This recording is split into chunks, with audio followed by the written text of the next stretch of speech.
Hey, I'm Victor Lucas from the Electric Playground, and today I'm going to be giving you some of my favorite games for the different machines out there on The Lab with Leo Laporte.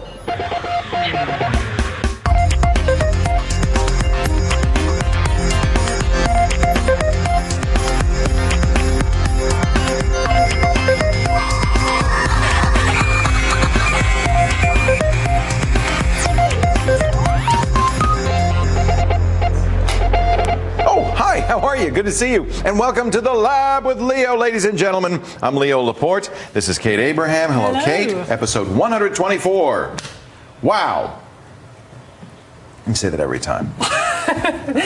But it is. Wow. It is crazy how many shows we've done. It is crazy. Did you see Victor Lucas here a second ago? I did see Mr. Lucas. He of the Electric Playground? Indeed. Is he going to be on this show? He is going to be on this show. Wow, that's exciting. Going to show you the top games from 2007, his favorite console games. And, I was watching him earlier play some of those, and I went, "Oh, what's that?" He said, "Oh, no. What's that?" Oh, well. He plays a lot of games. He actually does that for a living. Yes, he does. And he'll sometimes be in his office here playing games. And I'll say, "Get to work." He says, "I am at work." Unbelievable. I'm earning my money. Rick Yeager of the Mac Merc is here for work. He's going to show you how to make icons in Photoshop with Icon Builder. Okay. So this, I guess, is a plug-in for PC and Mac. Also, we're going to talk to Sean Carruthers about robots. Okay. R2-D2 is in the house. I know he is. He's been here for a while. And it's pretty amazing. He's kind of stubborn, I'll be honest. Is he? He's kind of stubborn. Well, he's always been a little stubborn. Going back 1977 in Star Wars, he was stubborn. Very stubborn even then. And here he is, 30 years later, he's still stubborn. Still stubborn. Still stubborn. That's all called stubborn. If you don't change after 30 years, you're still stubborn. We've also got some great stubborn callers.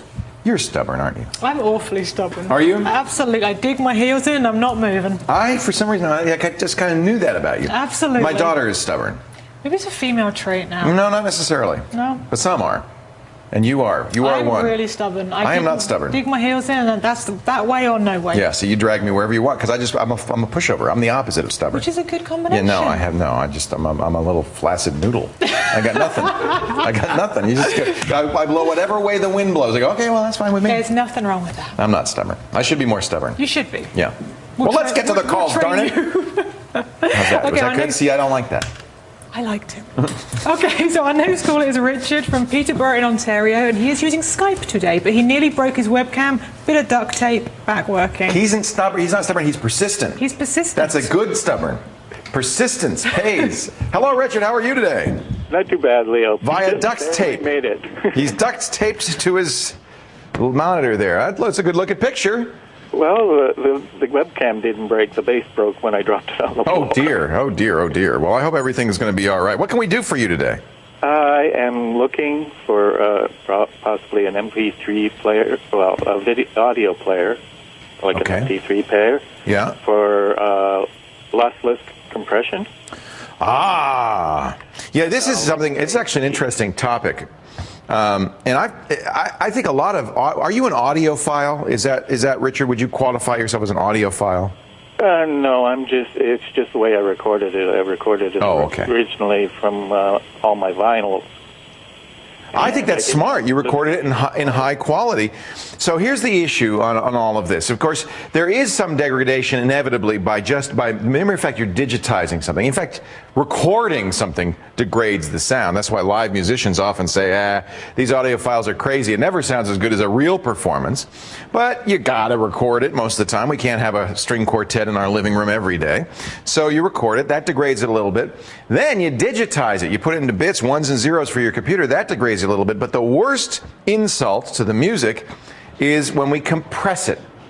We kind of have to, because CD quality uncompressed music is about 10 megabytes per minute. 10 or 11 megabytes per minute. It's fat. It takes up a lot of hard drive space, and even with our big hard drives, that's a lot of space. Video's worse. Don't even talk to me about video. So we compress it. Now, there are two ways to compress anything, whether it's files, music, photos, video. There's lossless compression, which is what you're talking about, and lossy compression. Lossless compression is like zip, where you get some compression, but nothing is changed, and when you uncompress it, you get the original file back. But when we use MP3, or in the case of photos, JPEG, or in the case of videos, MPEG-4 or DivX, we do something called lossy video or lossy compression, where we pull bits out of the audio. And one hopes that it's done cleverly so that you don't hear what's been pulled out, and you can get it shrunk down even more. Lossless compression on music is about 2 to 1. You could cut the size in half. So if we go from 10 or 11 megabytes a second to maybe 5 megabytes, a minute to 5 megabytes a minute. Lossy compression, like MPEG-3, gets it down to 10 to 1. So you could get a minute of music in about a megabyte for MP3. So you can see there's a real advantage. Some people say, I hear the difference. And when you're digitizing your CDs to throw them out, you probably want to use a lossless compression format, because then you've not thrown anything out. You can always go back to the original CD, and then many people will then recompress it as an MP3 for their players. There are players that play lossless. It's interesting. The iPod does lossless, but it does Apple's form of lossless, which it calls Apple lossless. What format did you record in? FLAC. FLAC, which is the one I generally recommend. That's kind of the open source, non-proprietary lossless. Microsoft has its own lossless. Apple has its own lossless. But FLAC is not owned by anyone. So what you need is a device that plays FLAC files.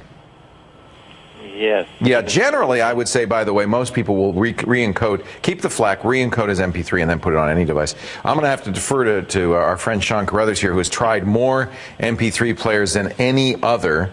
Are there some that play FLAC files? Yes.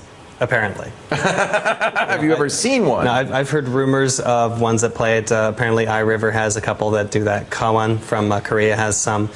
Going to the sites and trying to find them in the specifications, I haven't seen any that have them listed as a standard spec. Interesting. But the good news is that there are a number of players that can be made to play FLAC files with custom firmware from a company called Rockbox. And we're going to put this into the show notes for this. R-O-C-K-B-O-X. Mm-hmm. So you could take an existing player, put new firmware on there, and perhaps make it FLAC compatible. Right. What players does Rockbox work with? Rockbox works with a series of them, including SanDisk players, Apple players. It'll work with some of the iPods. It'll work with iRiver again. First through 5.5. Now, does it completely change the player when I do this? Am I going to get a new interface, or is it just going to add to the features of it? It would give you a different interface in some cases. So it won't look like an iPod anymore. Right. The Sanzas, the iRivers, the Toshiba Gigabeat. Yep. X and F. I haven't taken the plunge and done this to my player myself, because I do like my iPod a little bit too much to put on custom firmware, but apparently it is possible. Well, if you're going to do it to change the iPod, I don't think I want to spend that kind of money and then have lose the iPod. Right. It's the iPod. Is the user interface is a lot of what the iPod is. Let's see. So this is rockbox.org. It is open source. It's new firmware for MP3 players. This supports FLAC. Probably also supports OGG Vorbis and some other open source formats. And then there are, as Sean suggested, some oddball Korean, like Kawan, C-O-W-O-N, brand players that will support FLAC out of the box. Generally, what I would suggest you do is keep the FLAC files on an external hard drive as a backup. It's like your CD library, and re-encode as MP3 for the players. The other reason you don't want to use FLAC on a player is because it's big. It's huge. It's 5 times larger. So you'll get 1/5 the number of songs on your iPod or your Arcos or your Kawan or your iRiver. So I would suggest compressing with a lossy compression just for the player. Okay, Richard. What compression rate would you use? What bit rate would you use? Well, that's why I asked you up front if you're an audiophile. Now, as I said, true audiophiles say even digitizing it ruins the music. That's why they want vinyl. But I would say, if you're not a golden ears audiophile, that an MP3 at 160 kilobits per second, actually let's make it 192 kilobits per second, I don't hear anything at 160, but if you go to 192, I think most people, unless they have really good ears or they know exactly what to look for, are not going to notice any difference between that and the original CD. Encoded 192 kilobits per second. That'll get you down to about 1.5 megabytes a minute, a very reasonable size. You still keep those FLAC files. I wouldn't get rid of them. And use that as your archive. but re-encode them. And I think there are a lot of programs that will take FLAC, encode them into MP3. Things like MediaMonkey will do that. Then that way you don't lose either one. Does that make sense, Richard? Yes, it does. Yeah, I don't want to lose the original FLAC files because I spent 4 years encoding my vinyl records. Well, and I recommend people do that. I think, if you've got the hard drive space, preserve as much quality as you can. Use FLAC. Some people on Windows use APE, which is another format, but it's Windows only, or Apple lossless. FLAC is a great choice because you're not losing a single bit of the quality. All right, Richard, thanks for the call. I really appreciate it. Okay, one quick question. Yes, sir. You still giving out autographs? Yeah, of course. They're cheap.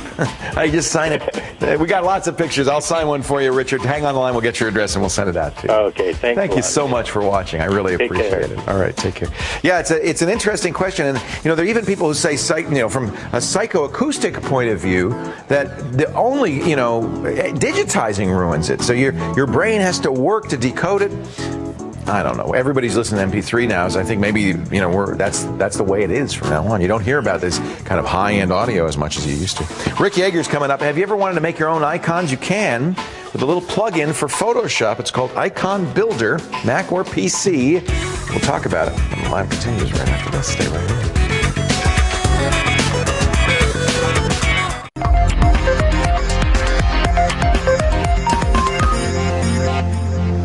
Welcome back to the Lab with Leo. I'm Leo Laporte. And that's Rick Yeager. And we're going to talk about making icons. Now, I've used standalone icon applications like Microangelo, Icon. There are a lot of icon generating programs. But this gives you the chance to use Photoshop. Right. And we've looked at cover flow and how big the icons have gotten. That's nice. Like, if you look at my screen right here, you can see the huge... This is the future. Is this kind of infinitely scalable graphics. Right. Vista's doing it too, and you really want resolution independent. Resolution independent. And this is actually built into the new Leopard. Right, and this is a 512 pixel square space that they built this icon in. That's a lot of resolution. That's like half the width of an average web page. Right. Is now, but for an icon. For an icon, and you look below the cover flow window, and there's the address book application again. It still has to work and reside in your system. Look at the tiny application. At a 16 pixel by 16 pixel icon. So to the left of the address book.app is the little pixel, and then there's the big little icon, and it's the same icon. Right. That's the same icon. That's the same icon. Well, sometimes they might have different versions. That's part of your strategy. Right. When you're coming up with an icon, whether you're going to use the exact same thing scaled down. Right. But Icon Builder allows you to use the power of Photoshop to. Is this develop. A plugin or a standalone app? It's a plugin. It's from the guys at Icon Factory. They do great stuff. Yeah. They did the icons for, I think, for Vista. Did they? Yeah. They did them for. Isn't that funny? What a funny specialty. We do icons. We do icons, but you look at the artistry that goes into them now. It's really quite beautiful. So how much is Icon Builder? That's the thing. It's $79 for Mac. Yeah. $49 for Windows. Well, there you go. But they'll sell more of them on Windows. So. Well, the Mac version does more. Oh, okay. It does Windows. Well, give us a little demo here. I've started an icon here already. And I'm just going to finish it up for you. So you're using the standard Photoshop tools to make something, you start with just a regular graphic? Yeah, you start. Are there any constraints? You have to make it square, I guess. Well, you want to try and make it work at the largest size. So the 512 limit is where you're going to 512 pixel by 512 pixel limit. Right. So work at that. Have a transparent background, I guess. Yeah. Yep. You can have transparent backgrounds. You can have all kinds of effects. All of those effects that are in Photoshop, you can use them now. I'm just making a shape layer here to make the glare on my iPhone style icon. The iPhone lighting effects. Well, the iPhone, for instance, is 64 pixels or thereabouts. It's hard to tell because you can't get at those files. Right. So I'm just going to quickly make my glare. And the blue thing is going to be the glare? The blue thing is going to be the glare because it doesn't really matter what I use. I'm going to get rid of the blue anyway. It's a mask. Right. I'm going to change my fill to 0%, so it's gone already. I'm going to add a drop shadow that won't really be a drop shadow. I'm going to make it white. set it to. Oh, I have to say okay. How did you to know that. how to do this? Did you figure it out, or is there a? Does Apple give you instructions? No, I look at these things. After a while, you start to deconstruct things in your mind. Yeah, Alex Lindsay's like that too. Yeah, exactly. He says all I do is look at specular highlights at stuff. I'll stare at a spoon and go, ooh. I know what that is. Yeah, I'm not quite. I could do that in Photoshop. I'm not quite as good as Burt Alex. Roy was the same way. He would just experiment like crazy. Yeah, that's the key. Is just get past the fear. And just play with it. So show us what you're doing. I want to see this now. So okay, you're going to do a gradient. I'm gonna put a gradient overlay on it. It's just from white to transparent, and I'm going to reverse it. I got my notes here. I'm cheating. That's okay.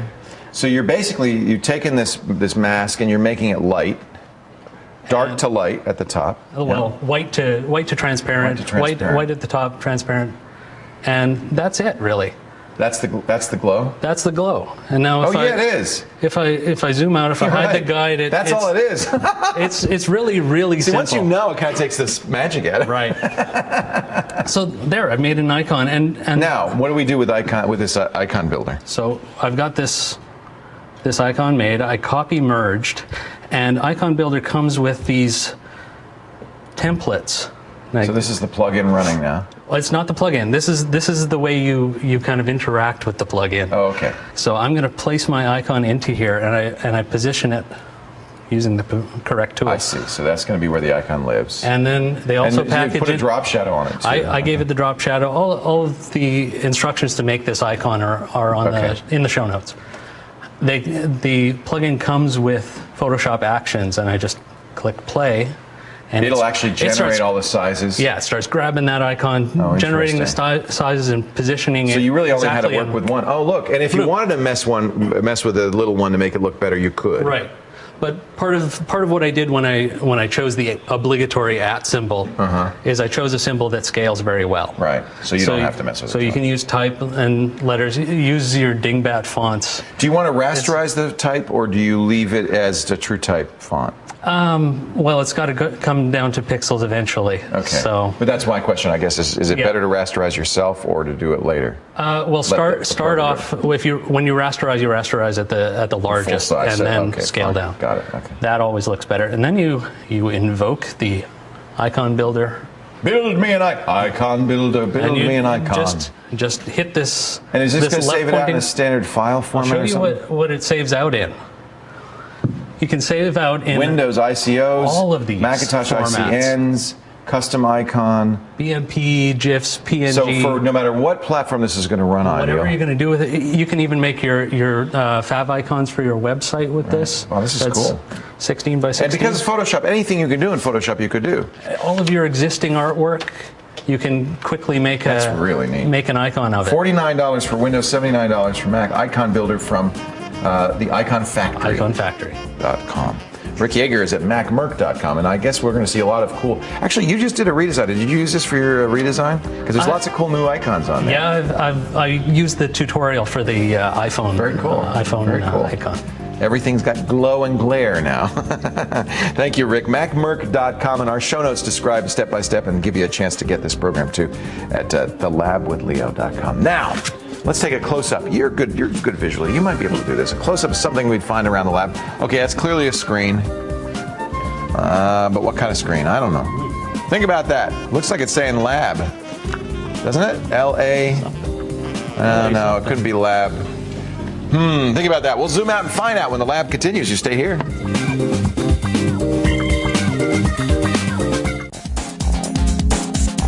Welcome back to the lab. There's a close-up of something. I think it's a screen. Is it? But I can't tell. It couldn't be. That's not a LCD. It is an LCD screen. It's the Windows XP Start menu. Whoa! Close up. Sean does those with his special super-duper macro lens. Let's get another caller on the lab.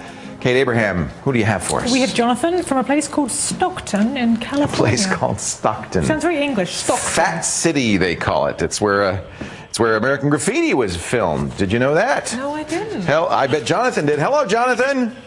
Hey, Leo, how's it going? Oh, it's going great. Welcome to the lab. What can I do for you today? Well, I had a question about a new laptop I just got. Okay.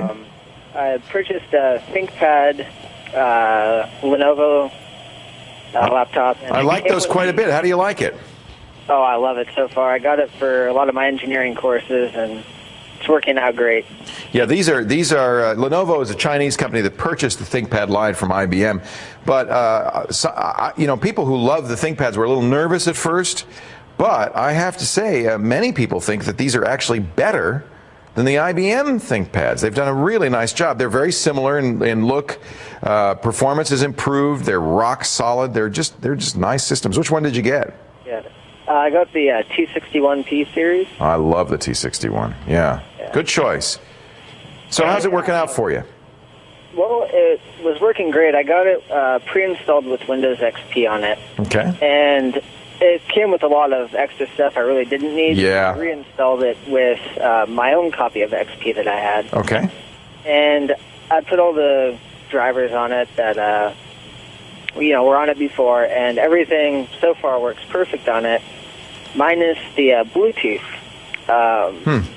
The actual button to turn the Bluetooth on happens to be software-based. It's not an actual hard switch. Yeah, that makes sense. And when I reinstalled the Windows and reinstalled the drivers for the keyboard, the hotkey drivers, right, the option to turn the Bluetooth on is no longer there. So I can't actually physically turn it on to have my computer recognize that the Bluetooth is there. So I've been having trouble. Yeah, whenever, this is, they kind of get you, don't they? Because that Windows install that it comes with has so much garbage on it. Who wants AOL? I don't want any of this stuff. I'd love to get rid of all this stuff. And so you do what a lot of people do, but there's something else on there that you kind of need. And that's the Lenovo specific software. This is true on HP, it's true on every computer, Windows computer. There is software that's, especially laptops, there's software that's specific to that laptop hardware that's also on there. Sometimes you can download that software from the manufacturer's site and supplement Windows. Sometimes you can't. Sometimes it's on the extra disk they give you, sometimes it's not. It sounds like, did you try to look for downloads on the Lenovo site? Yeah, that's where I got all the drivers from. I got all the stuff for keyboards, wireless, internet. But they don't make that one available. Yeah, I called into them, to their support, and they told me that all I had to do is just get the hotkey drivers for the keyboard and have those installed, and I've tried that multiple times. And it just doesn't work. Yeah. There may be an application front end to it as well. So it's not necessarily just a driver. It could also be an application. In fact, I suspect it is. Yeah. I'm not sure how you would do this. It's on their install. It's interesting that they don't even know. Yeah. If they don't offer it for download, they don't give it to you on a disk. It's the only place it sounds like that it is on their own XP install.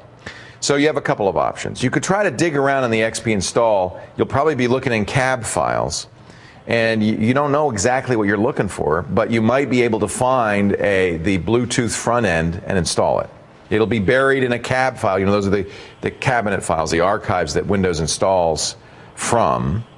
And it's pretty, in fact, Microsoft offers a free cabinet reader. In fact, I think XP will just even open those up. And so you can look inside them and see if you can find it. The other option is to go back, reinstall Lenovo's install, and then just strip out the stuff you don't want. Okay. There's a program called Decrapifier.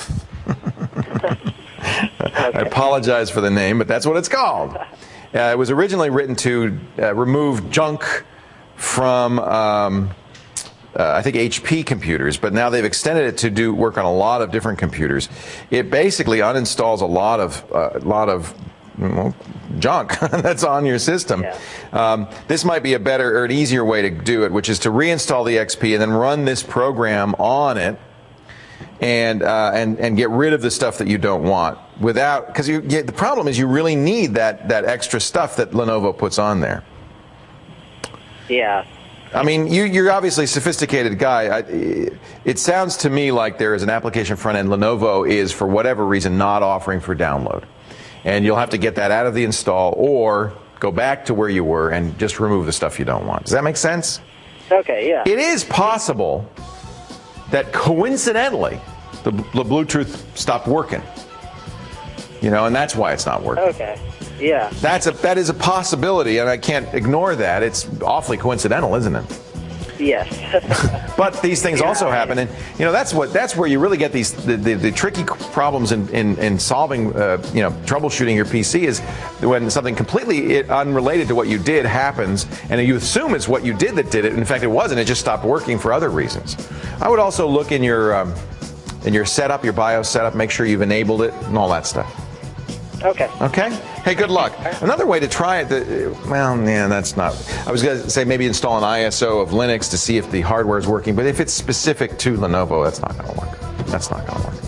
Hey, I appreciate the call. Good luck to you, Jonathan. This is the problem we get now. We get these the OEM PCs, these manufacturers put everything in the world on there. You don't want any of it, but you're kind of stuck with it because it also, some of it is needed for the operation of the computer. Victor Lucas is coming up. We're going to take a look at the top games from 2007. A little fun in just a bit, but first, our quick quiz question of the day. Are you ready? Here it is. Let's see if you know this one. Who was the first person who used the word Android? It is Auguste Villiers de l'Île d'Adam. Thanks very much for that, Sean. Martin Caidin, Isaac Asimov, or Robo Sapien. We're going to talk about robots in a little bit, but who first used the term Android? I thought Philip K. Dick was the first, but maybe not. I guess not. He's not on the list, so it couldn't be. Go to the website, think about it. We'll talk about it when the lab continues.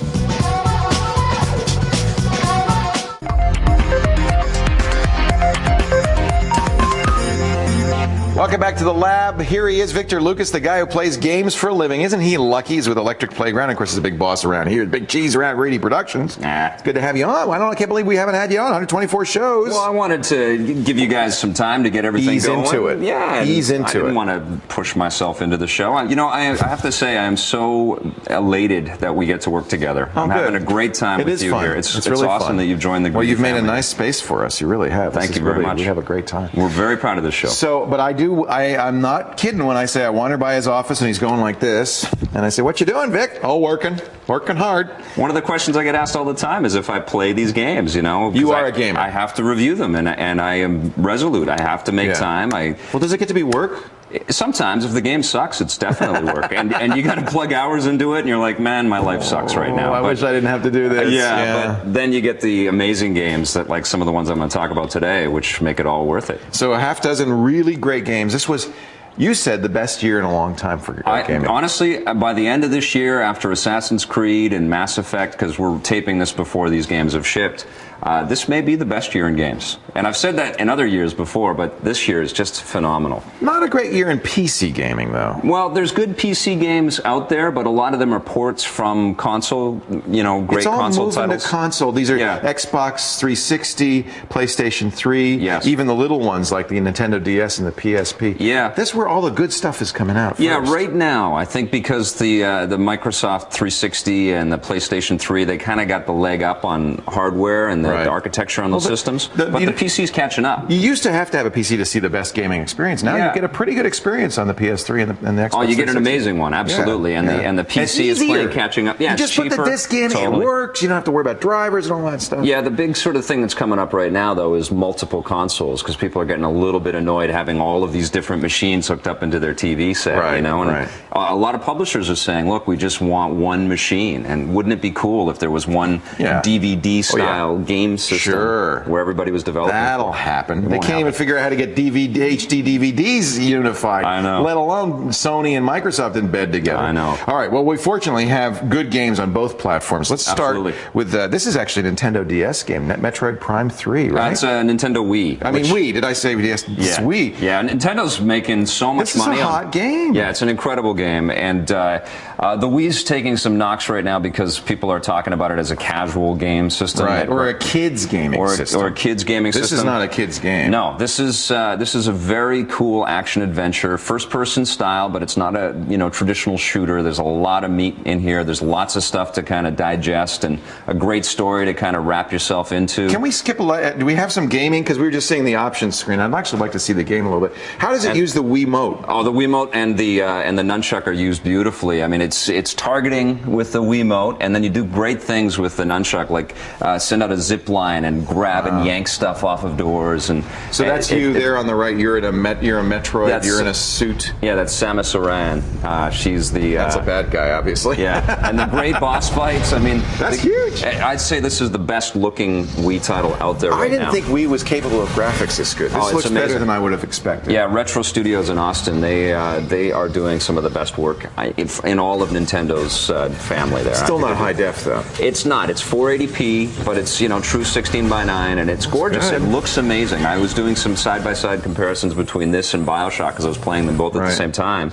And even if the graphics aren't at the same crisp fidelity, pretty close. It's gorgeous. It's art direction. And the game is what matters too, right? Totally. I mean, the game's got to be good. You could put up with lower quality graphics if the game is good. Absolutely. And I'll be honest with you. I love BioShock as well. That people are talking about that as a game of the year for this year. I love for BioShock. 2000. It's an incredible game. Yeah. But I was having more fun playing Metroid Prime 3. Yeah. And people say I'm nuts when I say that, but I love the game. This is one that just came out as we're taping this today. Yeah. Ratchet and Clank Future. My kids loved Ratchet and Clank. Yeah. Is this a worthy sequel? Yeah, it's fantastic. It kind of felt like Christmas to me when I was playing it. It comes every year because they've made a lot of these Ratchet games, but it's familiar territory. That's right. I mean, when you start getting into the action, you just see the amount of particles and different objects floating around in the screen. It's just ridiculous. Like, this is Xbox 360. No, this is PlayStation 3. Yeah, it's Insomniac. It's really using the PlayStation 3 graphics engines then. It is. It's still using, I'd say, the backbone of the PlayStation 2 game. They've just sort of accelerated. Everything's up to 11 now. Right. And when you start seeing all the nuts and bolts that fly out of the bad guys, but before it was a lot. Now it's ridiculous. Now it just paints the screen. Everywhere. Yeah, it's unbelievable. There's all kinds of cool objects and stuff going on in the background.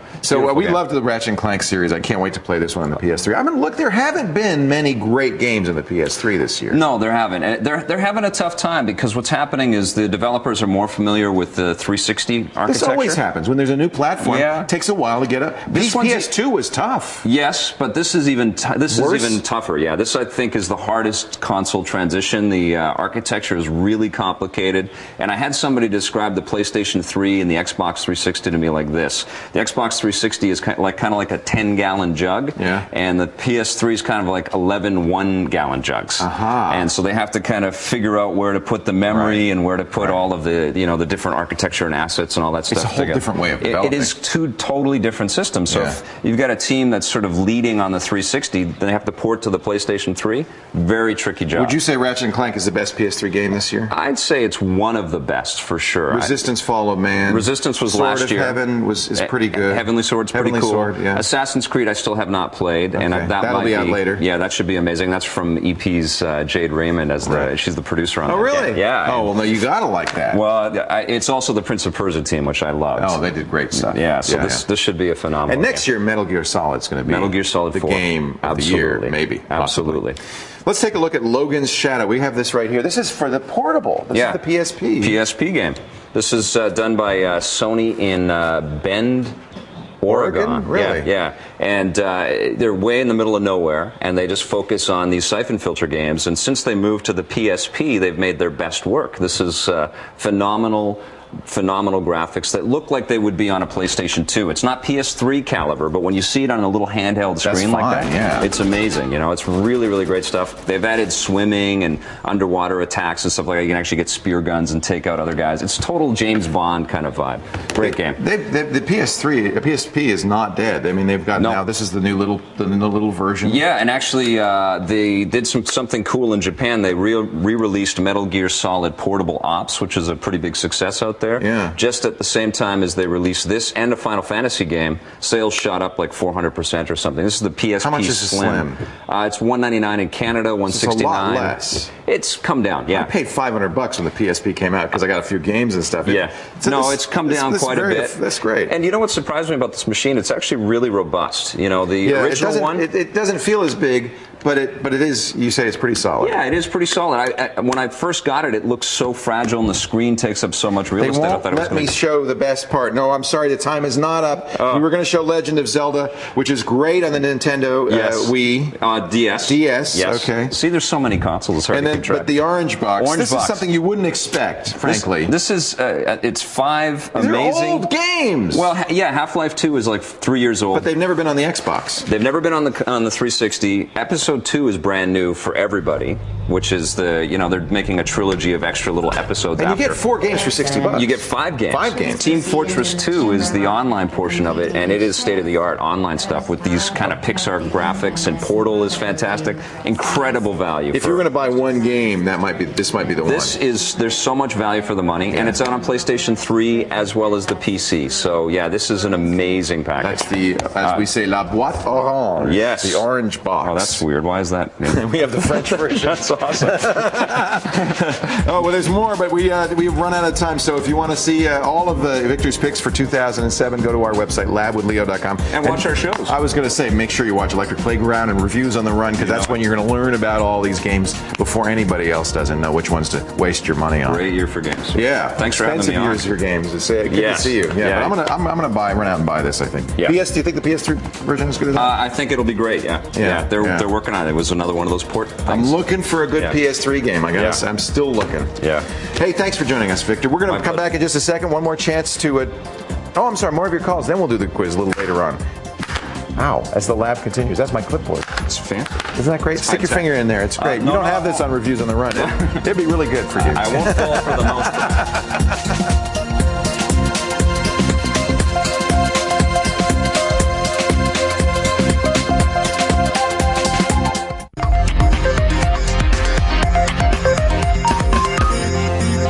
Welcome back. You're watching The Lab with Leo. I'm Kate Abraham, and I am going to help you choose the car of your dreams today with my tip, which is drivertv.com. Really, really easy website to use. All you need to do is literally search through the different, for instance, I'm going to search through my budget, which is huge. I'm going to look at a Rolls-Royce Phantom, I'm going to look at a Lamborghini, and I'm going to look at a Ferrari. That's because I can afford each of these cars, but I'm thinking, which one do I want the most? And the cool thing is, once you've drag and drop, there's a feature which allows you to check out the difference, like basically compare and contrast. And I'm deciding I'm going to go for the Rolls-Royce Phantom because it's $328,000. Whoa! So for more information, go to drivertv.com. We're paying you way too much money. That's just pocket money. That's my second car. That's cigarette money. No, that's great. If you had your choice, any car, what would you drive? I think probably a Ferrari. Ferrari? Yeah, there's just something about them. Would we have to put the steering wheel on the right just to make it a... Yes, and you'd all have to drive on the right-hand side as well. We'd also... Well, that's all right. We can change the laws. That would be great. Or go to Australia, where they, in fact, drive on the right side of the road, which is the left, because the left is right. Okay. As opposed to here, where the left is wrong. Indeed. Yes. Okay. Or something. Yes. Have you driven in Canada? I have once in Montreal. And was it like, oh? Absolutely freaky as anything. I've driven in Britain, and I was scared that. Yeah, because I'm used to having this much of the car here. Right. And over here, it's this. It's well, really even if they moved bizarre. the steering wheel over, it'd be scary. It's bizarre. All right, hey, we are out of time. We got to get a caller here. Indeed, we do. We have Kevin from Bayonne in New Jersey. In Bayonne, New Jersey. Hello, Kevin. How are you? Good, you, Leo? I am wonderful. What's up? My question is, I just recently purchased an iPhone. Congratulations. I'm trying to figure out how I can change the ringtone. You're making everybody jealous. Because we have, we're in Canada and Australia, neither of which have iPhones yet, but we'll soon. The iPhone, there is a legitimate way, and then there are other ways. Now, I have to say right up front that you're getting me started on this, because ringtones drive me crazy, because I think you already paid for the song, you own the music, you should be able to play it any way you want. If it's triggered by a button or by somebody calling you, you paid for the song, but the record industry feels differently, my friend. They feel it's a derivative work and you should pay for the song again as a ringtone. So the legitimate way to do it is through the iTunes store. If you look at a song, you can actually look at the songs you already own, or you can look at a song that you want to buy, and if it has this little bell on it, you have to have the latest iTunes to see this. And you might even have to turn it on if it's not turned on. That's in the features. If it has a bell, you can make it into a ringtone. In fact, iTunes has a very nice ringtone maker. Now, because of its DRM, you can only install it using the iTunes on a system that's authorized for that song. But once you do it, you'll just go let me turn on my iPhone here. You'll just go to the ringtone section, and you'll have existing tones, but you can also pick, you know, a new one. In fact, in this case, I'm using ZZ Top's LaGrange. That's a pretty good song if your phone rings. Answer the phone. Now, that's the legit music industry approved way to do it. It also costs you 99 cents. The other way to do it is with riskier software that will modify the iPhone. I don't think it's going to modify it in a way that Apple will hurt you, but there's no guarantee. You know, Apple bricked iPhones for people who had modified them in the past. The first way I would look at it is for $15. It's called iToner. It's from AmbrosiaSoftware.com. Makes it very easy. You don't pay per ringtone. It just takes an existing song, you drag it onto your iPhone, and then boom, you've got your own ringtone. If you're cheap, you don't want to pay anything at all, this is a little riskier. This is called AppSnap. And this is the new thing that actually this is not the one I wanted to look for. I'm going to go back here and look for this. AppSnap is a way to install iPhone. Is it? Maybe I got the wrong name. iPhone applications on your. Now this is as we record. It's firmware 1.1.1 directly from the web. So you'll surf to this website. It's a one-step install. That's at jailbreaker.com. I'm sorry, jailbreakme.com. And by the way, that should give you some idea of the riskiness of this. You go to jailbreakme.com on your iPhone. Now, again, I got to emphasize, there's a risk doing this. Apple may not support your iPhone once they see that you've jailbroken it. Who knows? Future firmware updates could modify it, could break your phone. We don't even know. In the past, Apple's warned you before it broke your phone, but there's no guarantee that they would. So this is jailbreakme.com. You can go there on your iPhone. It's free, and it'll allow you to use any music at all as a ringtone. So there's the legal way to do it, the less legal way to do it, and the absolutely illegal way. Unless you're in other countries where other rules may apply, as you know. And frankly, if it were me, well, I have one iPhone that I don't mess with, and then we have one iPhone that we hack. That way I don't risk my iPhone. All right. Hey, thanks for the call, Kevin. I really appreciate it. It is nice to have your own ringtones, but you know, you don't want to annoy people too much with them. All right, we're going to take a break, come back in just a bit. Cool robots for you to take home when the lab continues. But first, one last chance to take our quick quiz question of the day. Are you ready? Here it is. Who was the first person to use the word android? I presume to refer to a robot. Was it Auguste Villiers de Leo Laporte? Was it Martin Caden? Was it Isaac Asimov? Or was it Robo Sapien? I don't know. I'll tell you what. Hang in there. When we return, we'll tell you as the lab continues.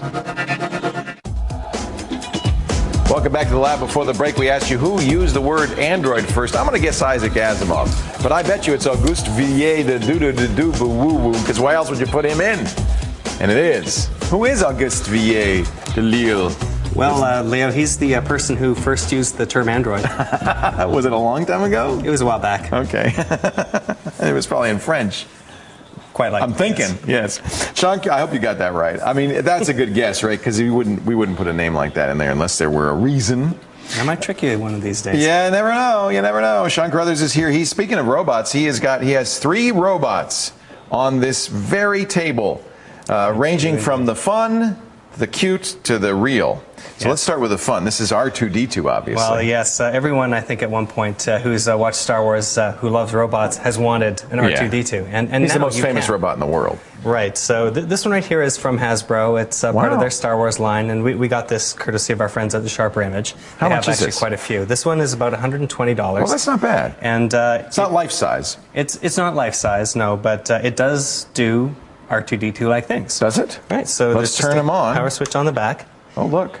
And he has the lights, and he has the sounds, and he actually responds to voice commands. You can't understand him any better than you could from the movie. Well, you could do it. So ask him something. Hey, R2. Oh, he's not interested in this. This is the thing about him, is he's actually a little bit obstinate, like the real R2 is. So you interact with him by starting, hey, R2. Yeah, see, he's not really like us right now. Hey, R2.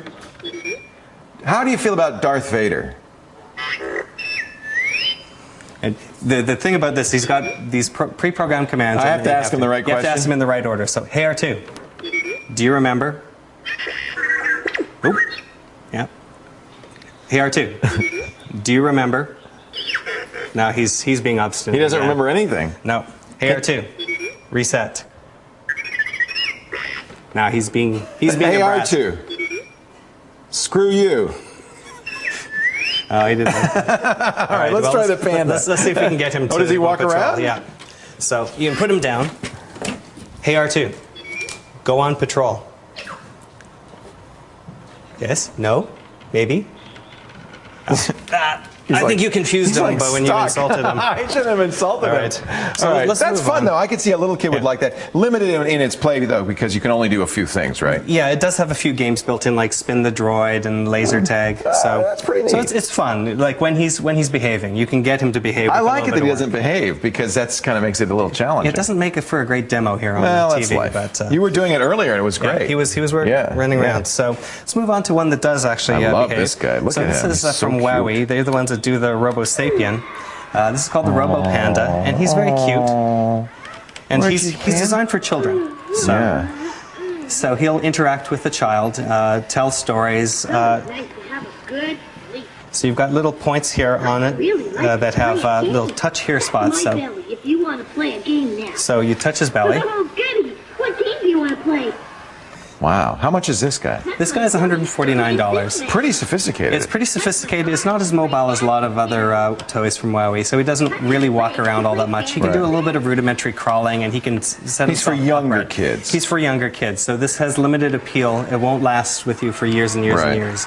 It does have little program cartridges that will increase his functionality down the road. It's amazing. And it does recognize his own teddy as well. Oh. So now we're out of time, but I just want to point out that if you have a teenager who wants to learn about robotics, there are great kits like this one. This is Robotics with the Bobot from Parallax Incorporated. Right. You would learn how to program this stamp chip. You actually could do all sorts of stuff with it. Exactly. And that may, in the long run, be a better robot for a kid who's a little interested in this kind of stuff. About $150. You can get it from various places. We got this one through ThinkGeek, but yeah, this manual right here, it's not doing anything right now because I didn't have time to go through all this. You got to be serious about it. You program it with your computer. You program it with your computer. It's got software. I think this is a really good idea for a kid, maybe 13, 15, 16, 17, that age group who really wants to learn about this. Yeah, great project. Yeah, really neat.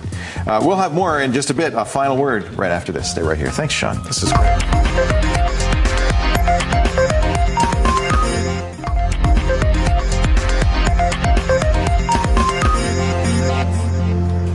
Hey, R2, go on patrol.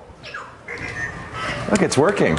This is so cool. And so it actually can see walls and stuff. It's got a little camera in it. It will walk around until it finds something, Sean says. I don't know what that means.